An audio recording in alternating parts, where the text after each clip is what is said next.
Welcome, guys, to our second edition or episode of the Game Time podcast. Tonight with me, I have it's Bambi. I'm sure you guys have seen her around quite a bit, and I'm really excited to have her on because there's a lot that I definitely want to cover with her. And knowing her for a couple months now and being able to kind of pick her brain a little bit here and there, very excited to get her perspective on stuff.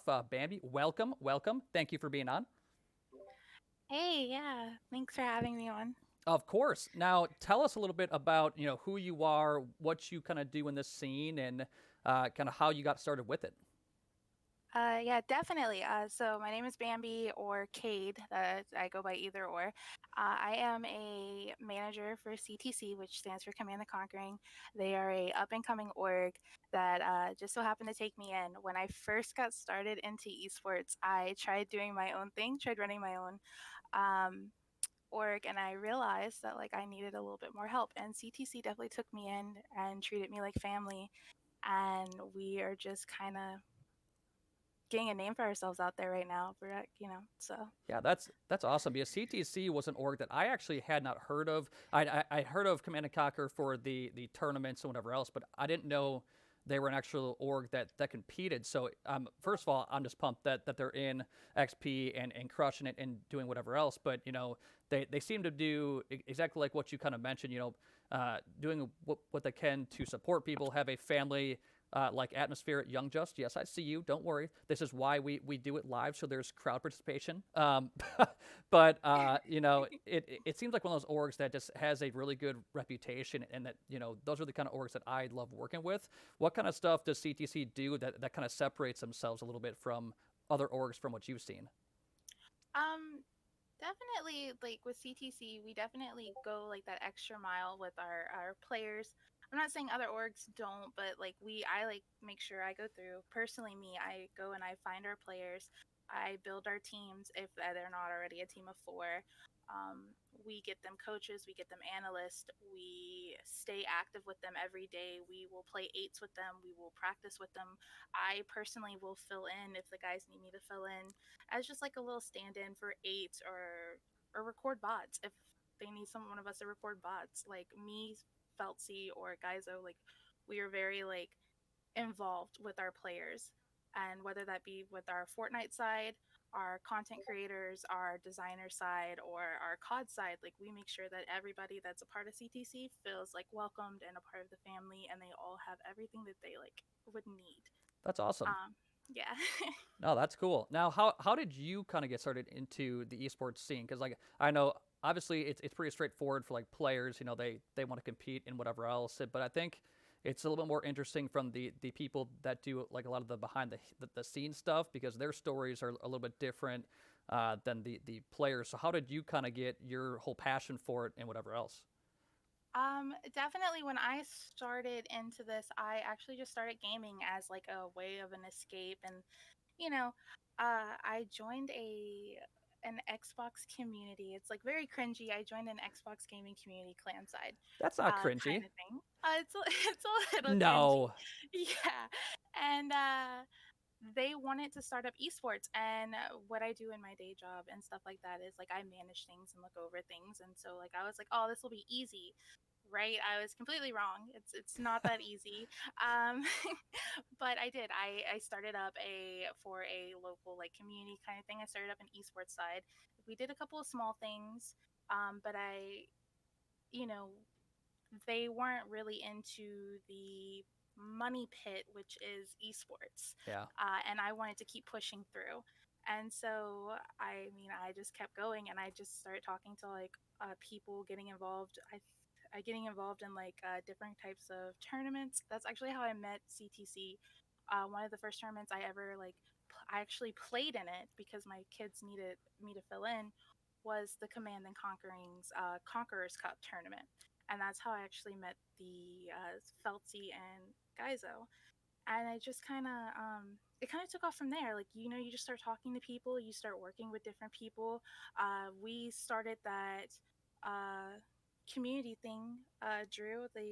Oh With yeah. all yeah, Yep. Well, we yeah, started all that I've together. been so I've been very bad about doing it more. Or I let's put it this way. I do want to do more there at some point, but it's been hectic at the moment. But yeah, I mean, that's where I met you was the I already the coalition, which that's something we obviously want to kind of do stuff with in the future. But that's where I first got to know you a little bit, and like seeing how driven you were to really make a positive impact was really kind of where I was like, oh my god, like she's crushing it. And then obviously going back to your day job stuff, it's crazy that you do as much as you do while working full time, because it seriously is very time consuming. I mean, that's what I did for the first 2 years too, trying to grow xcal and then xp, and then having to run a business there or during the day, but having my focus basically entirely on like the esports stuff. It was tough. Oh yeah, most definitely because I work for a bank and stuff like that. I work in like loans and stuff like that. Oh wow. It's a 40-hour week job. So but I always have my phone on me, and I can honestly tell you, like, from the moment like I wake up to go to my day job all the way until like 10, 11, sometimes even past midnight, I am dealing with esports stuff. Right. And I think a lot of people like sit there and they don't think like, oh, like she doesn't really do too much, or like, and this happens with a lot of managers, coaches, and analysts. Not a lot of people get to see what we do behind the scenes, really, because No. like a lot of people are like, as a manager, you need to do this, this, and this, and this. And it's like they don't think that we actually work as hard as we do. Like, I sit in funding meetings. I am constantly talking to designers, getting stuff done for our players, constantly talking to league owners to get our signed up in leagues. The amount of money that we invest into it, it's an all Right. day thing, and I wouldn't change anything. I love my kids. I love watching them play. I love watching them compete. Um, and I just definitely think that people need to understand that there's so much work that goes into it than just being a player in the esports world. Yeah, Like absolutely. without us, like, they wouldn't have the stuff that they have to play or compete. you Yeah. know Well, I mean, like I think partially why, and we can get into this in a little bit, but like the amateur scene for COD is kind of in a bad state right now, just because there aren't a ton of good people leading the way. Like it's a lot driven by the higher end players, which I don't think is a good thing. It's harder for unknown people to really make that entrance into the higher end scene overall, because it's kind of controlled by the bigger names and louder mouths and whatever else. So, being able to find people that put that time in at the lower end to start and can kind of work their way up and get to a place where they can actually make a positive impact, that's huge. And starting out kind of where we both did to where where we're each at now, it's a good sign to those that want to get into the management side of things, because there's definitely an avenue there to make a positive impact for sure. oh yeah, most definitely. It's definitely you see a lot of it nowadays, especially with Cold War. I don't really know what happened. All these like people always get accused for cheating. That is Oh yeah, definitely going it's to always nonstop. be a thing.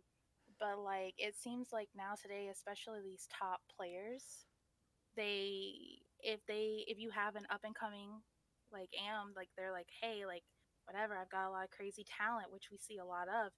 As soon as they beat these like well-known AMs, they're sitting there Oh, and they're like, they're cheaters, they're oh, I hacking, know. and they're like willing to ruin these people's names just because they can't accept a loss. And that's so crazy. Like, I know personally from being in a management position, I've gotten into, and this doesn't sound the best, but I've gotten into several arguments over having to defend my players. And another org I can think of off the top of my head that just recently got into all of that, they had to argue. Oh yeah, It's crazy just because their players were good. right. And it's kind of it's kind of sad. Like, we're allowing people who have poor sportsmanship kind of dictate and pave the road for people who are trying to be up and coming. They're not teaching anybody a good lesson. If No. anything, they're teaching them that if you cry wolf enough, you'll get your way.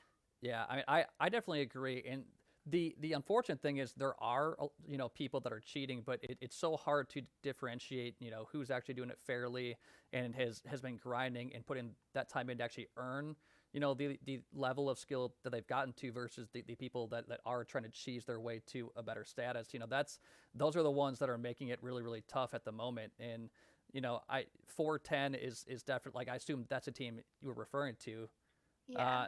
Like I talked about it a little bit, in the past and whatever else, but it's exactly like what you said. I mean, those guys have been grinding, and obviously, Young Just is a part of that. He's in the chat here as well, but it's so hard for players like that have put in so much effort and so much time to really make their way to the upper echelon of the amateur scene, only to get shot down because you know perceived high end AMs just weren't a fan of it. So that's always rough. But with you having 5 teams, how often do you have to deal with that?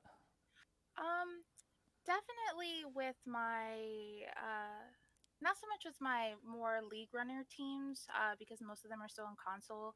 I do have a challengers team um that just recently placed top 64, and of course they beat a team, and the team literally was like they're cheating, they're wall hacking, and like that was a headache in itself.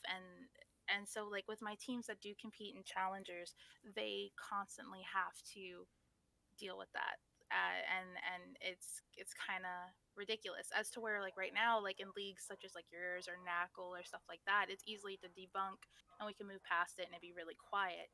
But with challengers, it's like all over Twitter, and then you have to get defensive, and then like I don't like when Oh, people come at my kids sideways, right. especially when I know that they're not cheaters.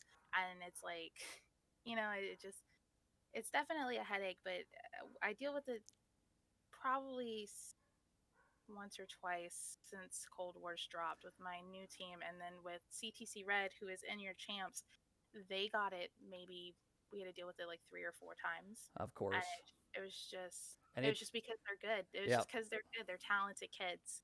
Yeah, that's the. Luckily, we haven't really had very many accusations this season, which is great. It's actually kind of crazy because we used to have it more when we were console only, and now that we've switched to PC, I haven't heard as much about it.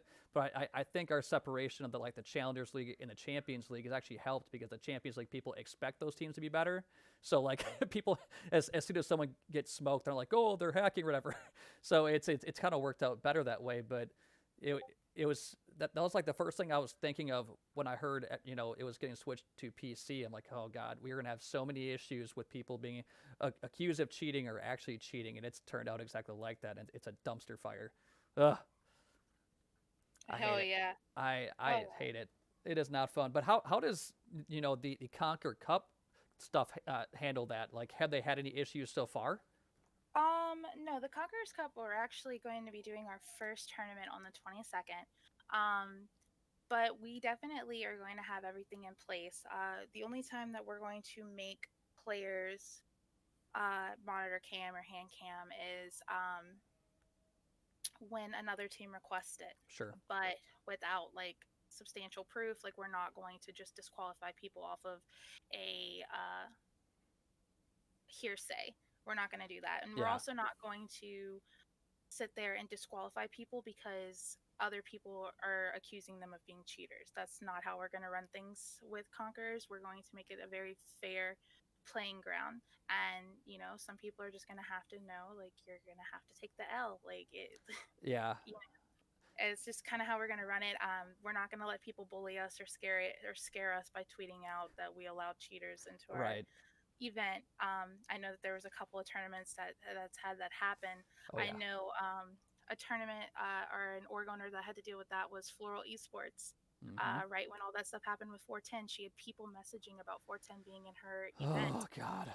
Yeah. and about they're like, "Are you really gonna let cheaters in here?" And she was like, "It's my tournament." Like she had to deal with that, and that's such a headache. Oh yeah, Like, it truly yeah. It's such a pain in the butt because they're like, what are you supposed to do about it? Like there's no way to like 100% definitively be able to defend yourself while also proving one way or another. It's tough. oh yes, most definitely. And then to sit there and force these kids to like you're making them feel like they're in the wrong, and I don't Right. want I don't want to discourage them or make them feel like they're in the wrong at all. So Now uh I yeah. I hope an anti-cheat does come out at some point. I'm not really holding my breath because the support in this scene is not great, unfortunately, Oh yeah. or this game. But I'm hoping at some point because that would solve almost every issue. To be honest, like I mean, once because I'm trying to think of like what other games kind of compare anti-cheat wise, or it would have good anti-cheats. And I think of like Valorant and other kind of PC first games that are competitive, and like their anti-cheats are specifically there for to make the competitive scene as even and fair as possible. And I don't know why Treyarch and Activision and all of them wouldn't think about that. It seems like such a very straightforward concept, but apparently not. Just, I don't know. I don't really know. Like I definitely think something like big that everybody's been complaining about this year is that League Play hasn't came out yet with Well, them. that So too. like Oh, between them don't not even get having me started on that. Oh, yeah. Yeah, I get so frustrated in pubs. Like I'll just like play I and can't like do it. just you just can't like nothing makes me rage harder than getting shotgunned in the face. I was just Oh like my lord. Yeah, I actually had fun playing pubs like the first couple of weeks, and then I realized that first of all, 6v6 is terrible. Like playing 6v6 hardpoint or control is just not it. And then yeah, exactly to what you said, getting shotgun in the face every 5 seconds or something cheesy. I'm like, all right, well this is just done, and I don't think I've touched anything with this game in probably like a month or two. So yeah, not I'm not proud of it, but I just can't take it anymore. oh yeah, and then every time you turn around, they're like GAing something new. Like someone said something on Twitter the other day that made me laugh. Like they were like, at this point, we might as well just play with pistols, because everything's just getting like just removed, and it's just I know. It, this game is just like I'm holding out. I'm hoping like come season 2 of the game, like everything will start to even out and like you hopefully. know. I hope so. Uh, I don't just trust me. I will get to heartbreakers here in a bit. I will answer your question. I promise. I see it. But so kind of to switch gears here a little bit. I find it really cool. Like what you're trying to do for the women's side of Call of Duty and whatever else. And I think it's really really awesome that it's growing so rapidly. And I've only really had contact with you and Mia and a few others, but it sounds like you know, females as a whole are growing immensely in the scene, which is awesome. But you know, how do you kind of see that side of it in terms of like gaining traction or just finding a much bigger presence?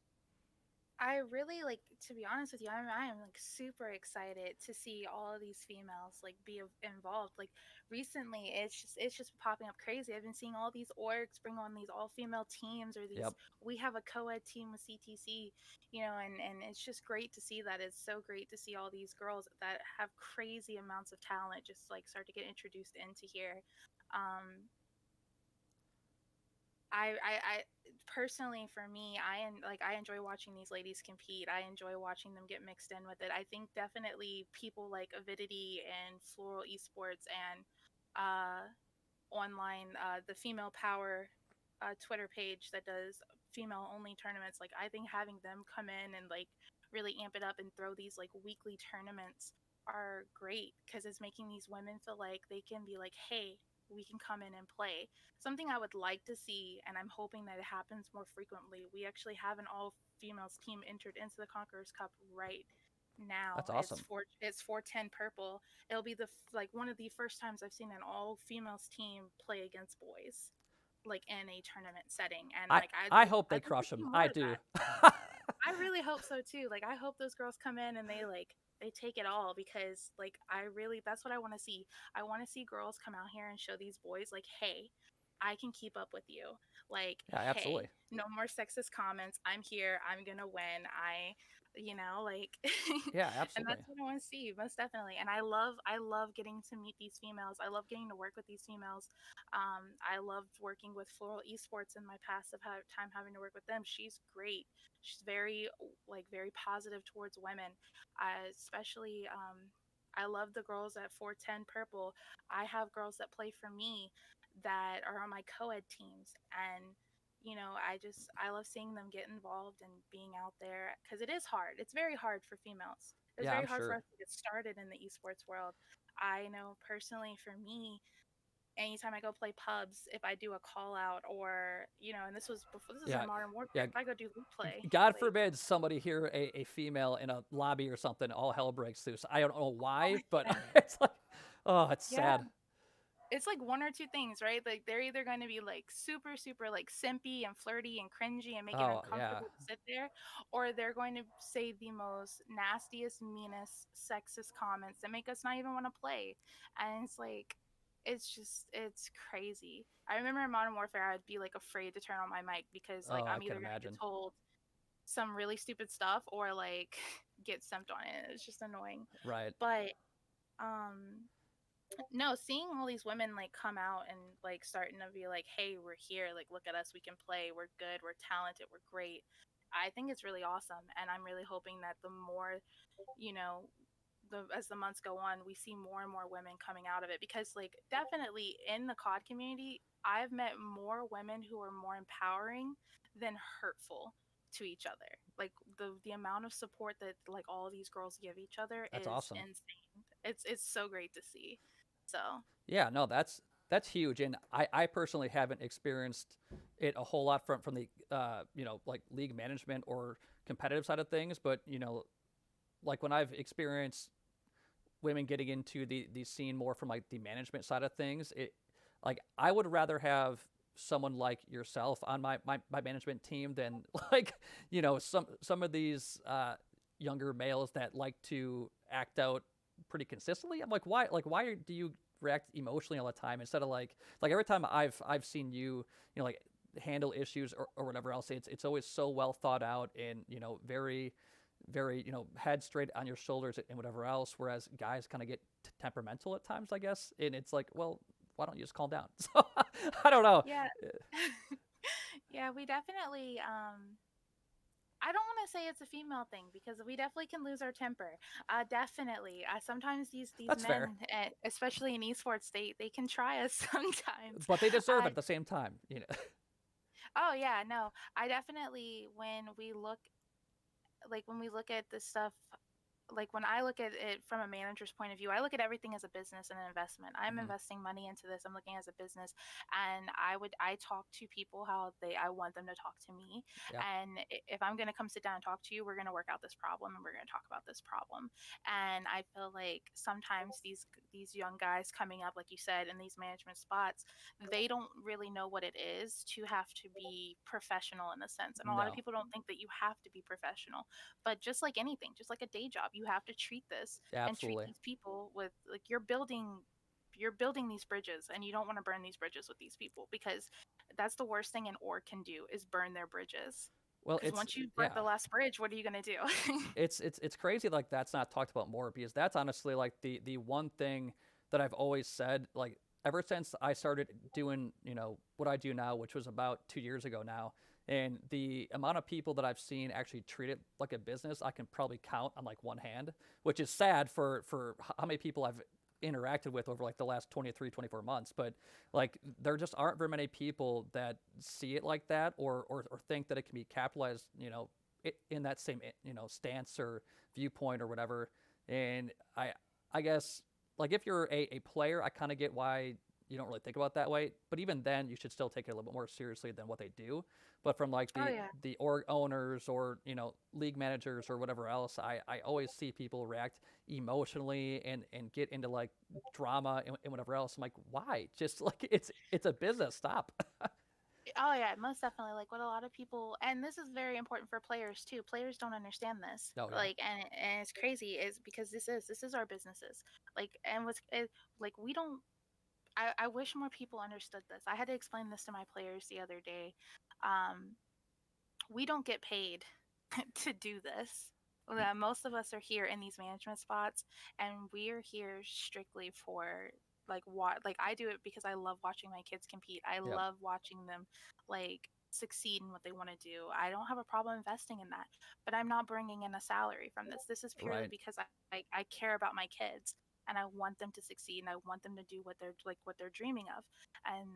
And I think like an issue that players don't really like see that what we're doing is like we're asking them to also act professional, because if you're going to sit there and you're going to constantly fight and say all these like hateful things all over Twitter or like cuss all these people out, after one bad match, it's going to look bad, and us as like org owners or org management is not going to want to work with these players no No. matter how talented they are, because you can have the best talent in the world, but your attitude and the way you treat people is going to stop you from reaching your full potential and getting you where you want to go. Because I personally do not handle like disrespect very well. Like No. my Well, players you know yeah. that. No one should, but I mean, yeah, that's huge in a management position to be able to, you know, not just stand your ground, but like I guess kind of command respect in a sense, because like these players will probably, like, I don't want to say cooperate because it's not that type of situation, but like they'll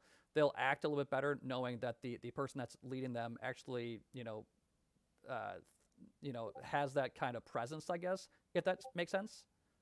Oh yeah, for sure. And that's another thing that I found like was challenging as a female in the management spot is getting that respect. Definitely. It was very hard for me in the beginning.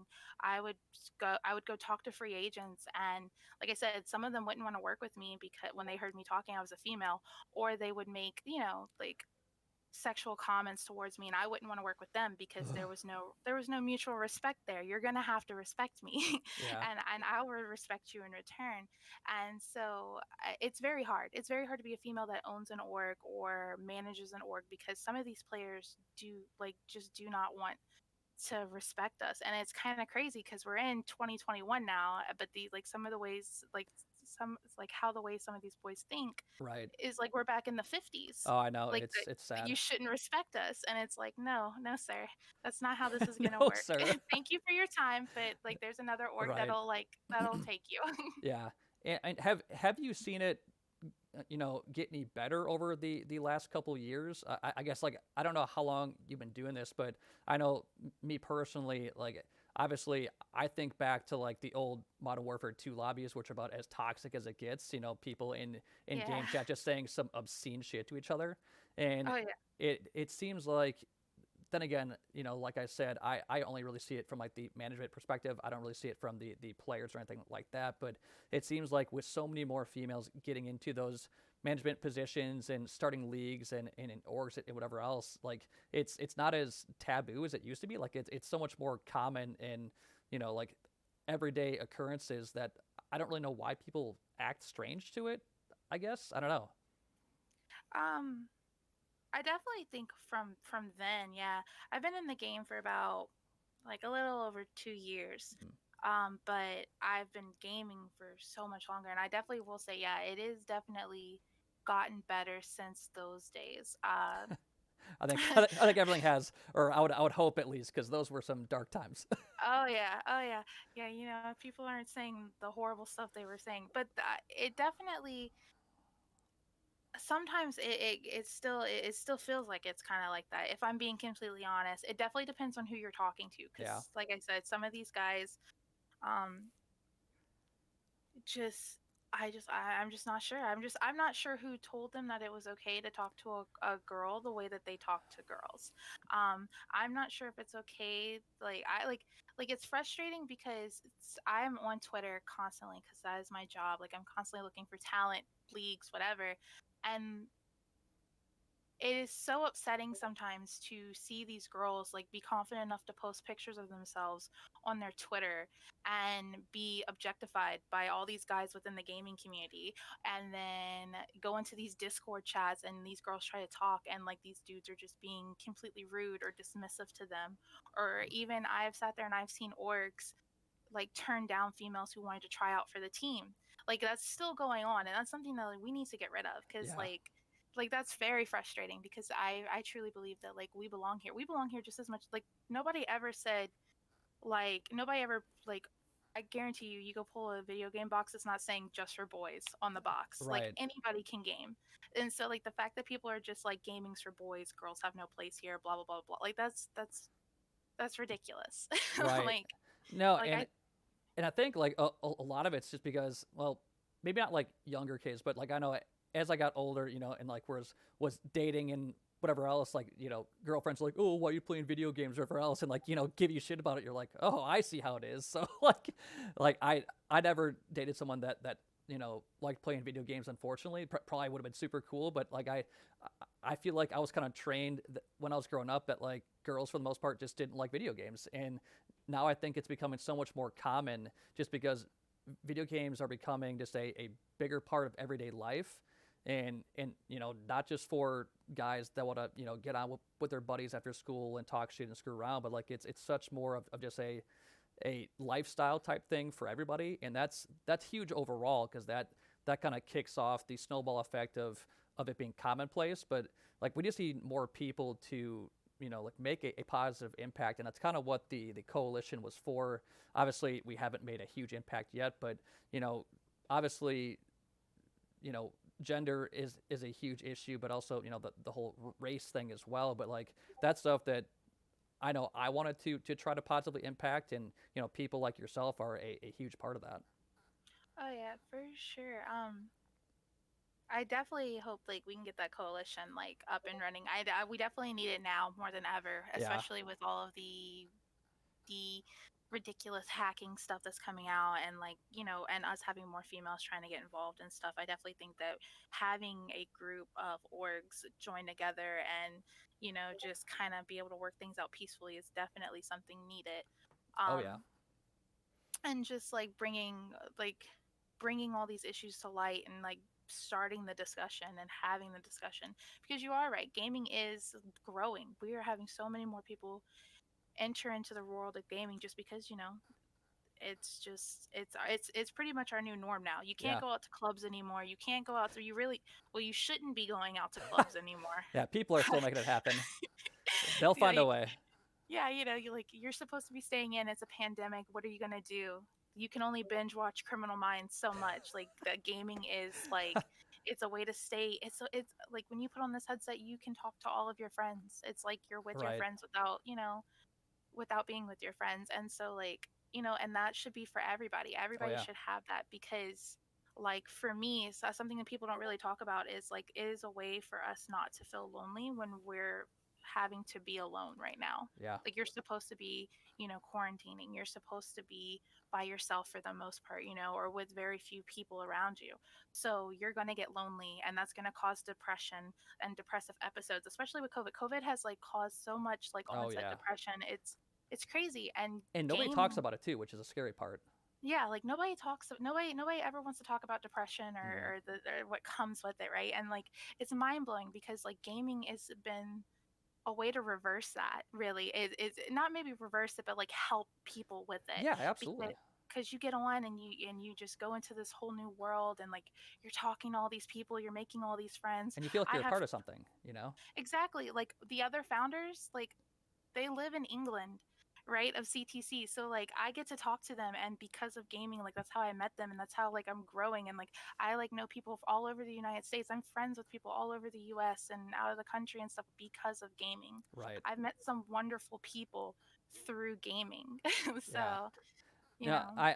I know like when I first played my first game online, it was given I'm an old man now, so like I don't want to reveal how long ago it was, but it was like the first time it happened, I was like, I was just mind blown, like about the fact that I could get online and play competitively against anybody. It was crazy to me, and like given it was a long time ago where it was such a new thing, but like it still just kind of blew my mind. And even to this day, like obviously I'll hop on and play games with buddies from home.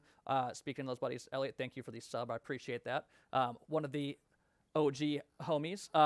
But it's like one of those things that even now, like I'm still amazed by the fact that it's so common that you can just get online and talk to your friends, meet new people, compete against whoever. It's still such a crazy phenomenon to me that I mean obviously blew my mind however many years ago, but it's still such a cool thing because you can do so many different things with it. And to what you said, you've met so many other people, interacted with people you would have never met before. It's crazy. Oh yes, it is. It's definitely it's and I mean that's kind of like that's why like it gets frustrating. It gets frustrating when I'm on like the timeline and I'm seeing players just wanting to give up, and I'm seeing people just like losing the passion because of the stuff that's going on with the hacking and Yeah. cheating and all of that. And I see females not wanting to compete because they're so afraid of what the boys are going to say Yeah. because the boys are so mean, and it makes me frustrated because the whole point of this is for us to come together and do Right. something. And just like regular sports, like sportsmanship will get you like very far, Oh, like absolutely. having good sportsmanship. Which is kind of sad because you don't see a lot of good sportsmanship. You see a lot of just like A lot of hate. toxicity. Yeah. Yeah, and like people are like, "Oh, it's COD. It's supposed to be toxic to an extent." To Right. an extent, everything can be toxic to an extent. In Banter is one game, thing. yeah, like in game and stuff like that. I tell my players leave it in the game. Don't take it to Twitter and don't do personal attacks. And I feel like it's crazy. Like I get frustrated when I see that. I get frustrated when I see people doing personal attacks on people. I get frustrated when I see just like that toxic nonsense get Hmm. pulled over days after a lost league match. Yeah. Like it becomes very frustrating sometimes to see that, and I just feel like people just need to try better, to do better, to act better. Y- Like oh, yeah. you're putting the amount of energy you're putting into being toxic, you could be putting that same energy into being like positive and working on yourself and getting better at the game, but instead you're wasting all that time and energy on trying to like bring someone else down. And it's like, is it worth it? Like, you're not getting any better because you're just sitting there trashing someone. You're not learning anything new. You're just learning that you're being a like a bad person. Right. So Well, I think your role in the community is so important because you've referenced a handful of times now how you kind of call them your kids, and obviously like what we talked about beforehand, how they kind of view you as their mom in a sense or whatever. But like it's such an important role to have because you're not only managing the teams and whatever else. Justin, thanks for the Twitch Prime. I appreciate it, man. Um, brother-in-law shout out right there. But like you're having such a positive impact on them, in whether they know it or not. Like you're kind of helping shape them as human beings, which is huge. And more orgs need that because it's so important. And I think for a long time, like orgs didn't really care or leagues didn't care, or like the culture of toxicity was just, it was commonplace. And now we're getting to the point where gaming's big enough where that culture needs to be changed. And that's why like your role is just so important, because like those, I guarantee your players are so much more well behaved and respected because of the positive impact you're having on them. oh yeah, I'd like to think so. I would definitely like to think so. Yeah, I do. I've caught myself saying it a lot. I do. I love my kids. I've had kids that have been with me since I got into the esports world. Like Andy, Corey, Gravy, all of them. They have stuck by my side since the moment I didn't even know what I was doing. They like, I brought them into the esports world with me, and they were just like, a couple of little pub stompers who now like now who are now like my coaches and analysts because That's they learned awesome. the game and we grew together, and like they're amazing. And all of my players, like once you become my player, I consider you one of my kids. That's how I refer to them. And and like they absolutely know. If you go ask any of my kids, they know that if they step out of line, they know that I'm going to come talk to them, and they know that like they know my expectations. And when you join CTC, I sit down with the players, I'm like, this is what's okay, this is what I won't accept, and this is how we're going to be treated, because we want to be treated with Hmm. respect, so we're going to treat other people with respect. And I feel like I feel like if more orgs were involved with their players instead of just signing them. Like I feel like that is an issue. Oh, you were right, absolutely. I feel like some orgs just sign players on to play with them and like to play for them and never interact with them. No. I can tell you all of my players' names. I can tell you for the most part what spots that they play. I can tell you most of their schedules. I have 5 teams, so it's constantly always changing. But I'm keeping up with 20 kids, and I know all of their names. I know all of their gamer tags. I know what their schedules are like. I know how many leagues they're in. I know everything because I talk to them every single day, and I get to know them every single day. Like I treat them like they are like they're my like I treat them as my kids, or like as like my friends, or like Hmm. and I feel like the problem with a lot of orgs that I've seen is like they just treat them as a number. Like that's Right. team A or that's team B, Hmm. and they only pay attention to the teams that are bringing them the most money. We have an academy team. and academy kids don't really compete for money, and they don't really compete, and they can't compete in the challengers because they're underage. Right. And I treat them just as well as I treat my teams that are top 64 or placing second or first in leagues. I treat them all equally because everybody deserves the same respect, and Well, that's yeah. why they want to stay, because they feel like they're being treated as a person. You know what I mean? It's just a professionalism type of thing, and like obviously we don't expect all orgs to treat all their players as if they were on a pro team, but like the level of attention you give your players is exactly what pro teams get. Like I get to see it from a different perspective because I've been very fortunate in the context I've had and now have the job that I have. But like I've seen how pro orgs treat their players when they're in town for boot camps and stuff like that, and it's crazy. Like how much they're catered to, but to a slightly smaller extent, that that's what you're doing, and these players are getting that high end treatment and attention to detail, which is that's what orgs need to do, because there's so much that is kind of swept under the rug or forgotten if you don't have somebody that actually pays attention to that sort of thing. And what you're doing is this, it's so important on multiple levels. So Oh yeah, yeah, definitely. I'll put my kids' needs before my own most of the time. I want them to always feel like they're comfortable and that they're happy here, right. within CTC.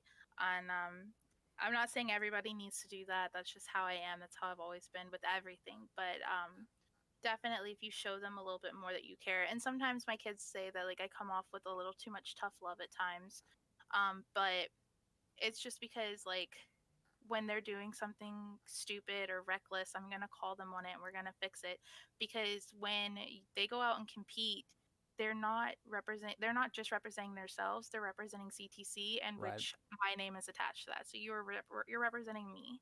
And I want them to know that like, you know, I will respect them and I will treat them great, and I will treat them like, the way that they deserve to be treated, like they're a person, but in return I expect the same thing, you know? Absolutely.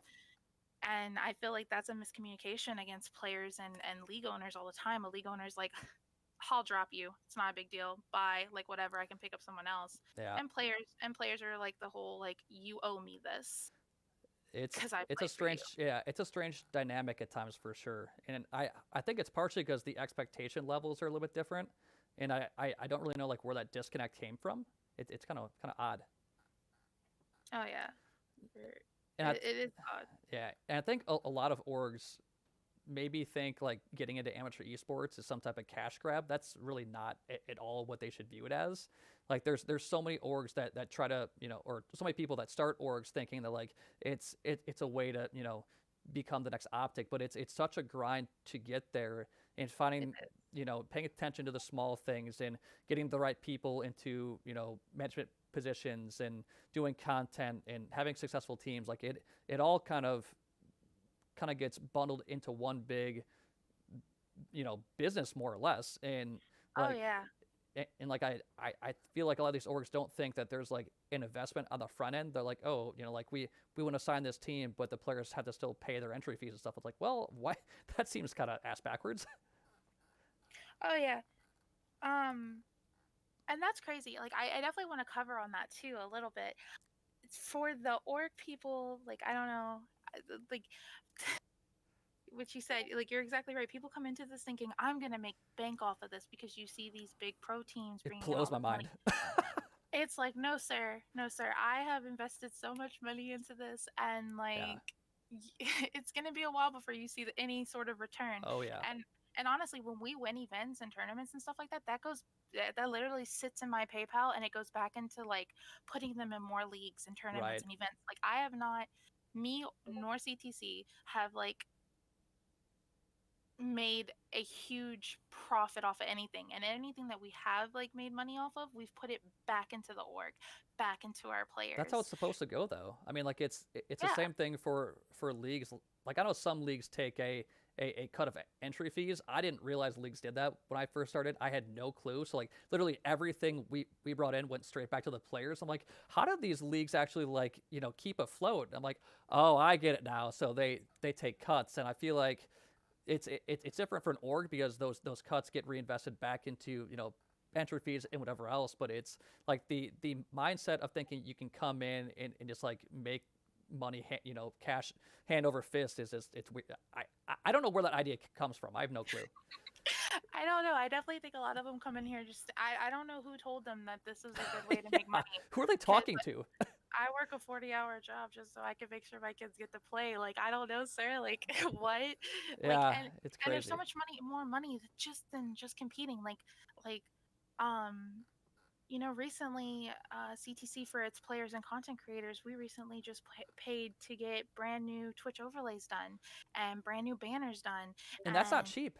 That's no, expensive. Graphics no, are that's expensive. oh yeah, no, definitely. We found a really good artist. Saw he's amazing, but that still cost me. It cost the org almost about $200 to get all this brand new stuff done for them, and Jeez. it's That's an investment that gets overlooked too. Like I'm sure some players will see it as a investment and appreciate it, but there's also a lot that are like, oh, thank you, like I deserve that. Like, well, do you though? Yeah, yeah, definitely. They expect it, and that's something else. Like some orgs can't afford to give those to their players, and we take pride on making sure our players have the Twitch overlays Yep. and have the banners. And we're working on getting jerseys. Jerseys are expensive, Oh my y'all. God, Like yeah. they are so expensive, and so to have 5 teams and be working on getting that money together to give all 5 of those teams jerseys That's is expensive. it's a lot of money. It is, and then you gotta wait and you gotta find like just the right provider for those jerseys too. Like a lot, it goes into a lot of things because like you go through Streamlabs, right? But Mhm. then you have to get like fabric patches in to check the quality because you don't want your players, you don't want people paying $50 for a jersey that you No. can get at Walmart for 10. Like you know what I mean?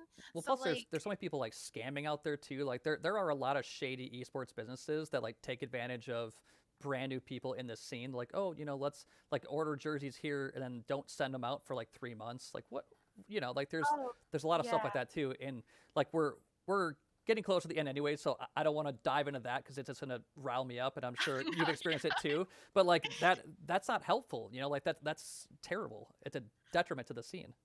Oh, most definitely, yeah. Like, and I just wish like people like kind of understood that more. Like the amount of time, money, and effort that like we invest into this to make sure that these players get the best foot in the scene right now. I just wish more people like appreciated that and realized that. And before you start up an org, you sit down and you literally you have to map this out. Yep. You have to think about it. We paid what was like $40 for champs. We put a team in Yep. that, then we had 3 teams in Knackle. That's $30 a piece. That's $90. Like It adds and up. it does. It really does add up. And I don't think like people quite understand that when they're trying to get into it. Like they don't think that it's gonna cost money. Well, the nice thing And is, I think leagues overall have done a better job recently of trying to add more value to the orgs, which is great. Like that's the mindset that I have. Like I don't want to just have basically like provide a structure and be like, here you go. Like I think most leagues cast in stream matches, which is great. And like I know some have really good graphics for like standings and whatever else, and shout out orgs on Twitter and stuff. But like being able to add more value to the players, to the orgs, that's so important because the entry fees are an investment. Like only probably 2 or 3 teams get paid out, which means most of the orgs don't get anything. And being able to at the very least provide some type of exposure from the league standpoint it's important in my eyes for sure. oh yeah, definitely. And as going back to the payout thing, at CTC, I don't know how other orgs do it, but we do a 90-10, which means our players take 90% and we take 10. So, um, you think we're pretty much the money that we're getting back is the entry fee to put Right. them into it. Like perfect example with I guess with Knackle, right? It was a $1,500 thing.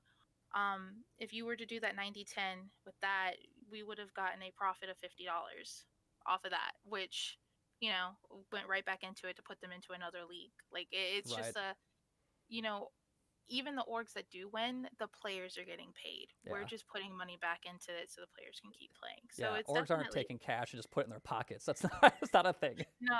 And if there's an org out there doing that, then like, They aren't going to you last long. know, yeah. And also like some of these orgs that are offering these kids salaries and then not owning up to those salaries that they're offering them, it's tough. We lost some good players because they were promised a salary, so they ran off to that org and then they never got paid by that org because that org realized, Well, hey, offering this team it's not going to work. 150 a piece each month, like this really adds up, man. Like, Yeah, yeah, it there's no does. chance. That's never gonna. No org will ever be able to make that model work. Like I don't care. Like even I've listened to some podcasts that have like higher end amateur orgs, like high end challengers league orgs and whatever else, and like even they don't really pay players, and if they do, it's very minimal. And like some of these players were like old pros or very close to pro. So like why would medium amateur players expect salaries? Like that's crazy to me. Yeah, this may sound bad, but I tell my players all the time. Sometimes I always get players in there. It's like, so let's talk about salary. I'm like, your salary is when you win something. Exactly. That is your salary. Get out there. Get out there and earn it. Yeah, you want money? Go win a league. Yep. Like, you want money? Go win that tournament. And Absolutely. that should push you to want to win. You Yeah. want to get paid. Absolutely. Well, I don't want to drag this on too long because I've already taken 50 minutes of your time, but it has gone by super quick, and I like stuff we talked about. I think it's so important to the amateur scene as a whole, and getting your perspective on it was really huge because there's a lot of people that need to hear it and kind of understand just how it all works more or less, because I think people have a preconceived idea of how it runs, and that's just not true. So I appreciate you taking some time and being the second guest for this season, and it was fun to be able to pick your brain a little bit. Awesome. Yeah, I was like super nervous, but this Yeah, is you super said that. I'm fun. like, come on. I'm not gonna grill you. Yeah, no. I was just before I'm gonna be honest, like, and it's funny. I was I was talking, like, me and my boyfriend were sitting here and we were talking, and he was like, "Are you nervous?" And I'm like, "I'm so nervous." And he was like trying to help me out, and he was like, "So this is what you should say." And he was like, "Don't keep saying I don't know, and don't freeze up." And I was just like, I don't know. Well, It was definitely, if yeah. you were still nervous, it didn't show at all. It was, I mean, it was a like the first one I think we had was the GM of Renegades, and so far our conversation went way smoother than with him. So I'm gonna make sure to remind him of that. Be like, hey, you need to bump up your social skills a little bit because Bambi crushed you. So, Yeah, uh, most definitely. But uh, thank you for having me on. absolutely. No, it was so much fun, and I appreciate your time once again. It was great to first of all be able to like learn more about your story, CTC, and then also just your experience in the scene. But that was awesome. Thank you again. But anyways, guys, we do have Heartbreakers taking on Shadow Raiders coming up next. For all you guys that were hanging out in the chat, thank you very much. Thank you for the follows. It was great, Bambi. It was so much fun talking to you. But I'm actually going to restart the stream so I can get my delay back. And you guys make sure to go follow Bambi. Check out what she's up to because she's always crushing it, always working on something. And if you know any females that are trying to get involved in the scene, send them her way. She will guide them to the promised land. So, Yeah, most definitely. all right, guys. Well, I will be back with you here shortly. Bambi, thank you once again. And I'm sure we will be talking soon. Yeah, thanks. All right. Thanks, guys.